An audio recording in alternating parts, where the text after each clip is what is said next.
अब इस शो के दौरान करना क्या चाहते हैं हम लोग, तो दो जनरेशन का फर्क, उनके बीच में खटपट, उस पर फोकस की कंपनीज हम लोग हाईलाइट करने जा रहे हैं। सबसे पहले दीपाली के पास चलेंगे। दीपाली आपको स्क्रीन पे ऊपर नजर आ रही है। दीपाली, आइडिया ठीक है ना, गुलाबो सिताबो, और आपने ऐसी कौन सा सेक्टर, कौन सा स्टॉक आइडेंटिफाई करा है इस सेक्टर में, गुलाबो वर्सेस सिताबो, ऐसी कौन सी कंपनी और किस पे दाव लगाना है? आइडिया तो इनफैक्ट बहुत इंटरेस्टिंग है, और स्टॉक्स भी काफी सारे ऐसे मिले जो कि इस थीम पर बिल्कुल फिट बैठते थे।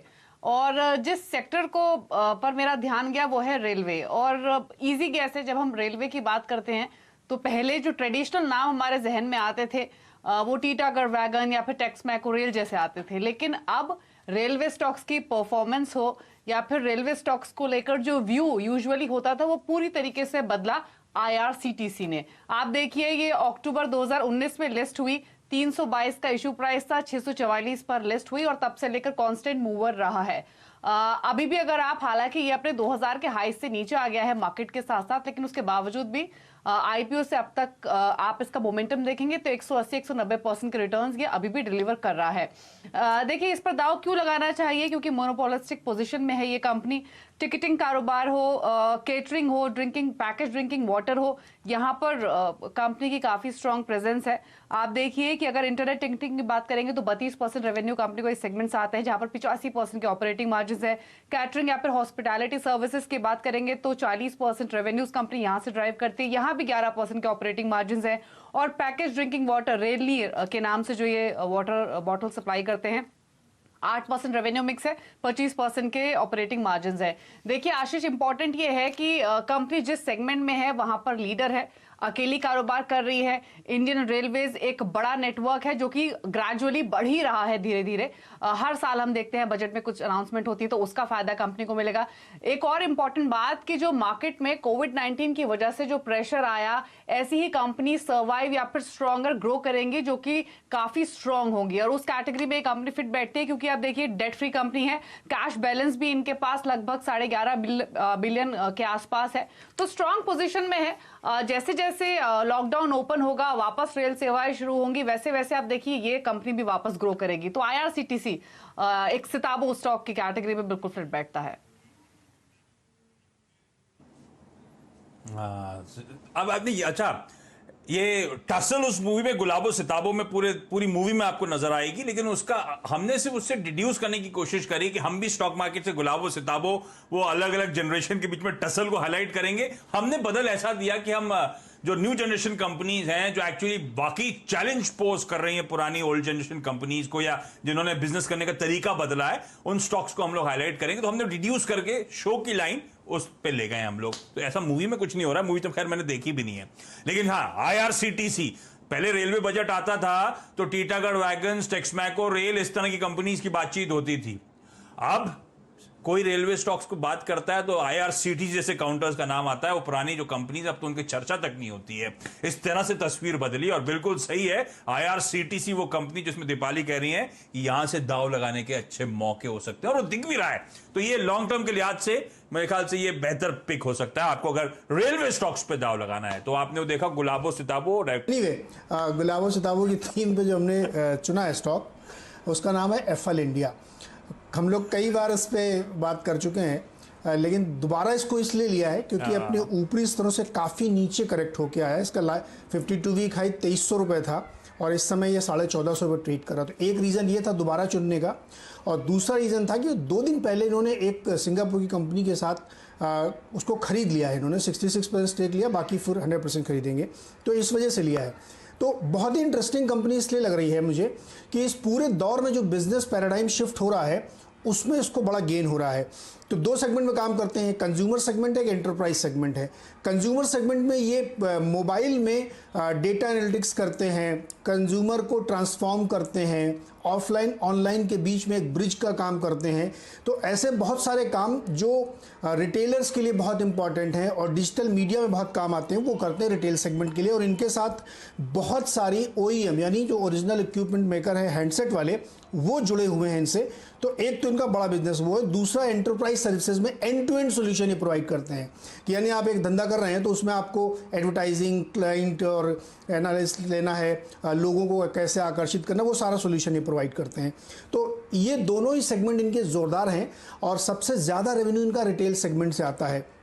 आप एक मोटे तौर पर अंदाज़ा लगाइए कि एक जो कंपनी उन्होंने खरीदी है एपनेक्स्ट करके है, उस कंपनी में का जो कामकाज है वो क्या करती है कि वो इसी तरीके के क्लाइंट की स्टडी करती है, लोगों की स्टडी करती है, हमारी आपकी स्टडी करेगी, हमारे बिहेवियर की स्टडी करेगी थ्रू डेटा, और उसके बाद उस डेटा को कस्टमाइज करके वो सॉल्यूशन प्रोवाइड करते हैं। तो इसको इन्होंने खरीद लिया है, जिसमें इंटेलेक्चुअल प्रॉपर्टी राइट्स भी इनके पास आ गए हैं, और ये डील इनके लिए गेम चेंजर हो सकती है क्योंकि 30 करोड़ डेली यूजर्स हैं इनके पास उस ऐप के थ्रू, और इसके साथ ही जो 60,000 ऐप्स हैं जिस पे ये अपना इम्प्लीमेंटेशन करते हैं, और 20 इनके पास OEMs हैं जिनके लिए काम लगातार कर रहे हैं। तो इस तरीके का एक बड़ा मार्केट, एक बड़ा डेटा इनके पास आ रहा है, और 4 बिलियन ऐप हैं जिनको ये रिकमेंडेशंस पर डे के हिसाब से भेजते हैं। यानी आपके मोबाइल पे अचानक से जो ऐड आ जाता है, अगर आप गूगल या कोई चीज़ देख रहे होते हैं, तो उसमें बहुत बड़ा हाथ इनका होता है। तो एक बहुत सक्सेसफुल मॉडल इसलिए है क्योंकि अब आप देख रहे हैं कि मीडिया का पेनिट्रेशन डिजिटल में जा रहा है,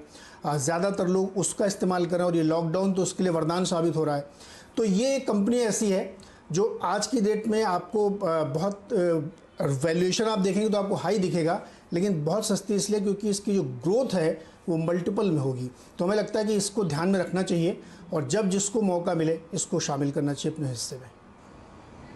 अब वरुण के पास जा रहा हूं। वरुण, ये गुलाबो सिताबो कौन सा स्टॉक थीम है आपके पास? कौन सा स्टॉक किसको रिप्लेस करने वाला है? देखिए, मेरा गुलाबो सिताबो स्टॉक जो है वो है डिक्सन टेक्नोलॉजीज, और बेसिकली ये पूरे कंज्यूमर ड्यूरेबल स्पेस को रिप्लेस करता है। क्यों? क्योंकि अगर पहले आपको कंज्यूमर ड्यूरेबल स्पेस में अगर कहीं एक्सपोजर लेना था तो आप किसी बजाज इलेक्ट्रिकल्स, किसी हेवल्स या किसी क्रॉम्पटन पे दाव लगाते थे, जो कि एक स्पेसिफिक कंपनी थी। लेकिन डिक्सन टेक्नोलॉजीज जो है वो एक कॉन्ट्रैक्ट मैन्युफैक्चरर है, और भले वो बजाज हो, हेवल्स हो, क्रॉम्पटन हो, सैमसंग हो, माइक्रोमैक्स हो, ये सब कंपनियां जो है इस कंपनी की क्लाइंट लिस्ट में आती है। यानी कि अगर आप किसी स्पेस यानी कि कंज्यूमर ड्यूरेबल स्पेस में पैसा लगाना चाहते हो और आपको समझ में नहीं आ रहा कौन सी कंपनी में पैसा लगाओ, तो इस पे लगा लीजिए, क्योंकि ये सब कंपनी जो है इस कंपनी के क्लाइंट लिस्ट में आती है, क्योंकि ये एक कॉन्ट्रैक्ट मैन्युफैक्चरर है। Lighting, washing machine, LED, mobile, security system सब बनाने का काम जो है ये कंपनी करती है। तो ये एक तो सबसे पहली बात रह गई। दूसरा, इस कंपनी को काफी बड़ा फायदा होने वाला है। क्यों? क्योंकि चाइना जो है वो कॉन्ट्रैक्ट मैन्युफैक्चरिंग में 50% से ज्यादा हिस्सा रखता है, और अब क्योंकि चाइना की साख कहीं ना कहीं खत्म हो रही है, एक तो वैसे ही कोविड-19 की वजह से लोग चाइना से डरे हुए हैं, दूसरा वहां पे जो एम्प्लॉय कॉस्ट है वो लगातार बढ़ते जा रहा है। तो इसका तो बड़ा फायदा है, वो वैसे भी इंडिया में जो कॉन्ट्रैक्ट मैन्युफैक्चरर्स हैं उनको होने वाला है, और वैसे ही प्रधानमंत्री आत्मनिर्भर भारत की बात कह चुके हैं, तो उससे भी इस कंपनी को जो है काफी हद तक टूल मिलता हुआ दिखाई देगा। आपको याद होगा रविशंकर प्रसाद ने कुछ दिन पहले कहा था कि जो प्रोडक्शन लिंक्ड इंसेंटिव स्कीम्स है उसका जो इलेक्ट्रॉनिक मैन्युफैक्चरर्स है उनको फायदा पहुंचाने की कोशिश की जाएगी, एक हब बनाने की कोशिश की जाएगी। उसका एक बहुत बड़ा फायदा जो है डिक्सन टेक्नोलॉजीज को भी होने वाला है, और कोविड-19 की टेस्टिंग के लिए इन्होंने एक मशीन भी बनाई है जिसका अप्रूवल इनको मिल गया है, तो वो भी एक एडेड एडवांटेज है इस काउंटर के लिए। फाइनेंशियल अगर आप देखें तो पिछले FY 13 से 20 तक 25% की CAGR से कंपनी की जो सेल्स है उसमें बढ़ोतरी हुई है, और इस बार भी देखिए कंपनी के प्रॉफिट देखिए 90% तक बढ़े हैं। तो ये आपको साफ बता रहा है कि किस तरह लगातार ग्रोथ जो है आपको कंज्यूमर ड्यूरेबल स्पेस में अगर लेना है एक्सपोजर, तो आप इन कॉन्ट्रैक्ट मैन्युफैक्चरर में ले सकते हैं जो लगातार ग्रोथ दिखाते जा रहे हैं। सिर्फ ये नहीं आशीष, 26 जून से NSE के इंडाइसेस में बदलाव होने वाले हैं, और उसमें जो निफ्टी का कंज्यूमर ड्यूरेबल इंडेक्स है उसमें से बजाज इलेक्ट्रिकल्स को हटाया जा रहा है और उसमें डिक्सन टेक्नोलॉजीज को ऐड किया जा रहा है। तो ये आपको साफ बताता है कि किस तरह इस स्पेस में शिफ्ट हो रहा है from a specific company to a contract manufacturer. इसके लिए डिक्सन टेक्नोलॉजीज मेरा गुलाबो सितारा स्टॉक। इंटरेस्टिंग, बिल्कुल सही बात है। ये जो कंपनीज खुद प्रोडक्ट्स बनाती हैं या खुद बेचती हैं, इनके लिए अपने चैलेंजेस हैं। ये कॉन्ट्रैक्ट मैन्युफैक्चरर्स इन सब कंपनीज जो फ्रंट एंड पे होती हैं उनके लिए काम करती हैं, और डिक्सन टेक्नोलॉजीज ने तो बड़ी तगड़ी पकड़ स्पेस में बना ली है। चाइना से मैन्युफैक्चरिंग शिफ्ट की बात करी जाती है तो ये कॉन्ट्रैक्ट मैन्युफैक्चरर्स वैसे ही लाइमलाइट में। प्रधानमंत्री मोदी जी ने वैसे भी हाईलाइट करा आत्मनिर्भर भारत, जो वरुण मेंशन भी कर रहे हैं, कॉन्ट्रैक्ट मैन्युफैक्चरिंग को खास तौर पे टूल दिया जाएगा तो गवर्नमेंट पॉलिसीज फेवरेबल होंगी। ये कंपनीज वैसे ही स्वीट स्पॉट पे है, तो ये अब बड़ा शिफ्ट है। वो listed FMEG players, listed consumer durable companies, उनसे बेहतर बेट हो जाता है डिक्सन टेक्नोलॉजीज, जिसने रीडिफाइन कर दिया है कॉन्ट्रैक्ट मैन्युफैक्चरिंग का धंधा, एक तगड़ा स्केल प्रोवाइड किया है और अब स्ट्रीट एक्चुअली रियलाइज कर रही है। ये लोग जो नाम ले रहे हैं, आईआरसीटीसी का नाम लिया है इन्होंने, इन लोगों ने नाम लिया एफिल इंडिया का, उसके बाद डिक्सन टेक्नोलॉजीज का। देखिए किस तरह के वैल्यूएशन सब स्ट्रीट असाइन कर रही है इन स्टॉक्स को, किस तरह का मोमेंटम इन स्टॉक्स में। तो एक्चुअली ये गुलाबो सिताबो जो शिफ्ट है ना, ये आपको मार्केट प्लेस में नजर भी आ रहा है। खैर, लेकिन जो थीम है और जिस आइडिया पे हम बात कर रहे हैं इतनी देर से, उसके लिहाज से मेरे पास जो कंपनी है वो है डिविस लैब। ऐसा नहीं है कि फार्मास्यूटिकल में जो पुराने और ट्रेडिशनल प्लेयर हैं वो ख़राब हो चुके हैं, वो वैसे ही अच्छे प्लेयर हैं, लेकिन हाँ अब जो नाम है वो शिफ्ट हो गया है। पहले हमेशा फार्मास्यूटिकल के बारे में सोचते ही डॉक्टर रेड्डी, सन फार्मा, इस तरह के नाम आते थे दिमाग में, लेकिन अब वो मेन दवा बनाने वाली कंपनियों से एपीआई बनाने वाली जो कंपनियां हैं उन पे फोकस ज़्यादा बढ़ गया है। तो डिविस ऑब्वियस सी बात है एपीआई का एक लीडर है, दुनिया की टॉप 3 कंपनियों में इस कंपनी का नाम शुमार है, दुनिया की। तो आप समझ सकते हैं कि एपीआई में दुनिया में इसका टॉप 3 में नाम आता है। करीब 30 सालों से इस कारोबार के अंदर है। 2 इनकी जो मैन्युफैक्चरिंग है उसमें सिर्फ मेरी याददाश्त में 2016 या 2014-15 में एक बार इनके कोई यूएसएफडीए प्लांट का इंस्पेक्शन हुआ था और वो एक मौका दिया था, 600 रुपये के आसपास शेयर आया था, वहाँ से फिर ये मौका नहीं मिला और अब 2400 के ऊपर ये शेयर कामकाज कर रहा है। तो इस तरह का मूव वहाँ से दे चुका है। स्ट्रॉन्ग नंबर्स कंपनी ने दिए हैं, क्रेडिबिलिटी स्ट्रॉन्ग है, बड़े सभी क्लाइंट्स इनके पास हैं, करीब 50 से ज़्यादा देशों में एक्सपोर्ट करते हैं। नंबर के आंकड़े आपकी स्क्रीन पे चल ही रहे होंगे, पिछले 4 साल के जहाँ 4000 करोड़ से 5500 करोड़ के आसपास इनके रेवेन्यूज़ पहुंच चुके हैं और प्रॉफिटेबिलिटी भी कंसिस्टेंटली मेंटेन की है। 1000 करोड़ से करीब अब 1400 करोड़ के आसपास इनके प्रॉफिटेबिलिटी पहुंच चुकी है। तो 12 से 15% की दर से लगातार ग्रो कर रहे हैं पिछले कई सालों में। अच्छी प्रोमोटर हैं, डेट का स्टेटस एक रीजनेबल लेवल पर है और इनके प्लांट्स भी सारे वेल सर्टिफाइड हैं यूएसएफडीए और जितने भी इंस्पेक्शन होते हैं उन सबसे। तो कोई भी दिक्कत एज कंपनी में नहीं है और ट्रेडिशनल प्लेयर्स के सामने एक नया प्लेयर बनकर आया है और एक स्ट्रांगली अपनी परफॉर्मेंस को जस्टिफाई कर रहा है। देखते ही देखते ये कंपनी 30,000 करोड़ की मार्केट कैप से अब 65,000 करोड़ की मार्केट कैप तक पहुंच चुका है। तो डबल अपने आप को कर चुका है और अब बड़े प्लेयर्स के अंदर काउंट किया जाता है। तो आप देख सकते हैं शिफ्ट, जो पैराडाइम शिफ्ट होता है वो अब यहाँ हो रहा है। तो इस लिहाज से आप इसे देखिए, शायद अगली जो फार्मास्यूटिकल के मूव हो उनमें इस कंपनी का भी नाम शुमार होता हुआ दिखाई पड़े।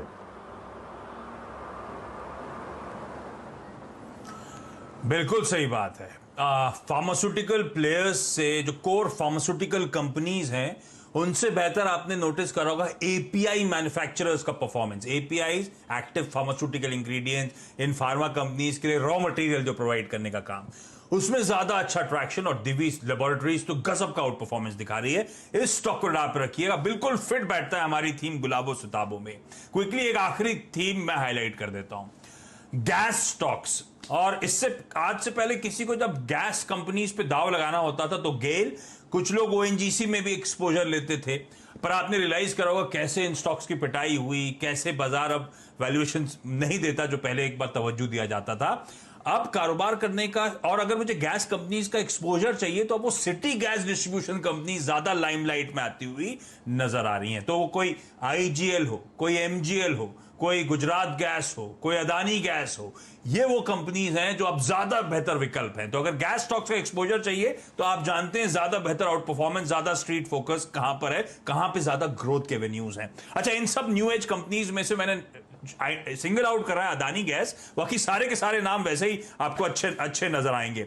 लेकिन अदानी गैस के साथ हाईलाइट ये है कि बड़ा एग्रेसिव एक्सपेंशन कर रही है। 4 ज्योग्राफिकल एरियाज फिलहाल थे, अब एग्रेसिवली एक्सपैंड कर रही है कई सारे ज्योग्राफिकल एरियाज में, और कहा जाता है अपने सारे पीयर्स से, क्योंकि बहुत एग्रेसिव एक्सपेंशन हो रहा है। वॉल्यूम्स आपको सबसे बेहतर इस कंपनी के ग्रोथ दिखाते हुए नजर आएंगे। प्लस कई सारे मार्केट्स को खोला जा रहा है कंपटीशन के लिए, लेकिन जो जहां जहां आपने नया मार्केट पकड़ा है उनमें कॉम्पिटिटिव इंटेंसिटी नहीं नजर आएगी, तो उसका फायदा मिलना है। और एक बात और जाते जाते, अदानी ग्रुप की कंपनी नाम में ही है अदानी गैस, लेकिन फ्रांस की टोटल ने ऑलमोस्ट 37.5% स्टेक को प्रोमोटर बन गई है। तो आप इसीलिए रडार पर रखिए, अब ये कॉजी एमएनसी का दर्जा पाती है कंपनी, तो गैस कंपनीज में एक प्रिफर्ड बेट। लेकिन अब लग रहा है किस तरह का स्ट्रैटेजिक शिफ्ट और इन्वेस्टर फोकस बदल रहा है। चलिए, इस नोट पर गुलाबो सिताबो की खास पेशकश में इतना ही। IRCTC, Affle India, Dixon Technologies, Divi's Laboratories और अदानी गैस जैसे स्टॉक्स हैं, न्यू एज स्टॉक्स हैं, इनको अपने रडार पर रखिएगा।